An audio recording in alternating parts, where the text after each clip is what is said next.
Sportive tout de suite, c'est avec vous Florent Renaud, bonsoir. Bonsoir Elisabeth. J-11 avant le coup d'envoi des Jeux Olympiques de Rio et les gymnastes russes sont bien arrivés sur place. Et oui, ils ont posé le pied sur le sol brésilien dans la nuit, même si leur participation aux Jeux n'est pas encore confirmée. C'est à la Fédération internationale de gymnastique de se prononcer sur leur cas. Vous le savez, le CIO a demandé à chaque fédération internationale de décider si oui ou non ils pourront prendre part aux épreuves. Deux critères seront pris en compte. Le premier, les athlètes ne doivent pas avoir été sanctionnés pour dopage par le passé. Le deuxième, ils doivent avoir été contrôlés par des laboratoires étrangers. Une référence bien sûr à ceux de Sochi et Moscou accusés de tricherie, vous le savez.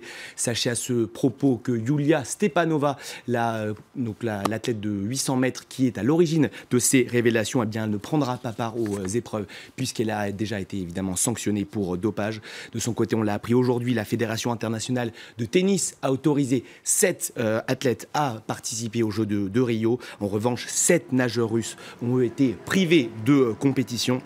Des décisions au cas par cas à moins de 2 semaines du début des Jeux Olympiques. C'est évidemment inédit dans l'histoire de l'olympisme. Le président du comité olympique russe s'est lui exprimé aujourd'hui. Il s'est dit soulagé, bien sûr, même si le nombre d'athlètes pourrait bien encore diminuer dans les prochains jours. On écoute Alexandre Joukov.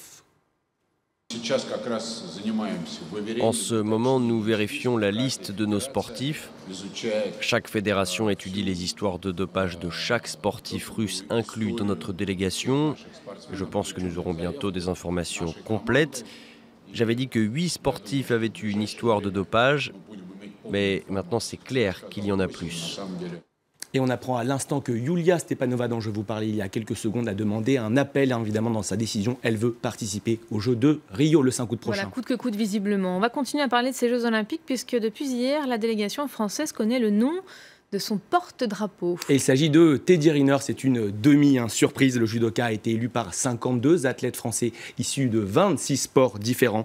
À 27 ans, l'octuple champion du monde a été préféré à Tony Parker, son principal concurrent lors de cette course au porte-drapeau. C'est Laura Flessel, porte-drapeau en 2012 à Londres, qui lui a symboliquement passé le relais hier sur les Champs-Élysées. Je vous propose à présent d'écouter Teddy Riner, très honoré bien sûr d'avoir été choisi. Il n'y a pas de gagnant, il n'y a pas de perdant. J'ai été choisi par les sportifs. Voilà, je suis content. Maintenant, c'est à moi d'endosser ce rôle. C'est à moi de le respecter. C'est à moi d'être cet ambassadeur et ce capitaine de délégation qui a été choisi. Il faut que je respecte mes engagements. Il faut que j'essaie d'encourager le plus de monde possible. Et que surtout, voilà, les choses que je vais dire à chaque sportif, c'est prendre du plaisir, ne rien lâcher, aller au bout de soi-même, parce que c'est pas tous les jours les Jeux Olympiques, et surtout vivre le rêve olympique, parce que c'est quelque chose de grand, quelque chose de magnifique, qui mérite d'être vécu. Voilà, Teddy Riner qui s'exprimait à l'issue de la grande boucle. Le Tour de France, c'est fini. Et il y a un gagnant, 3e sacre de Christopher Froome. Oui, le Britannique qui entre encore un peu plus dans la cour des grands. Il remporte son 3e sacre après 2013 et 2015. Il rejoint ainsi au palmarès le Français Louison Bobet, le Belge Philippe Thys et l'Américain Greg LeMond. À 31 ans, il lui manque encore 2 Tours de France pour rejoindre les recordman de l'épreuve. On va écouter Christopher Froome, le tout en français.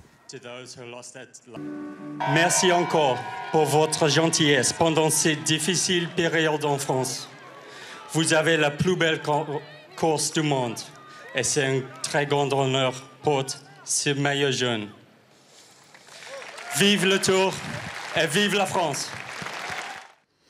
Allez, du foot maintenant, la revanche de l'équipe de France à l'Euro de foot pour les moins de 19 ans. Ouais, une belle consolation quand même pour le football français. Évidemment, après la défaite des hommes de Didier Deschamps en finale de l'Euro, c'était face au Portugal le 10 juillet dernier. Personne n'a oublié ce match. L'équipe de France des U19 a remporté son 3e sacre dans un Euro. Une large victoire 4-0 face à l'Italie.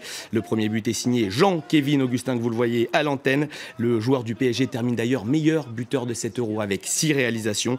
Blas, Touzard et Diop ont ensuite permis aux hommes de Ludovic Batelli d'aggraver la marque. 4-0 score final, je vous l'ai dit. De quoi attaquer la reprise du championnat avec le sourire pour ces jeunes joueurs. Et tous les joueurs ne sont pas en vacances, puisque le PSG, quadruple champion de France en titre, prépare son début de saison aux États-Unis. Oui, les Parisiens étaient opposés la nuit dernière à l'Inter Milan dans le cadre de l'International Champions Cup. Eh bien, ils se sont imposés 3-1.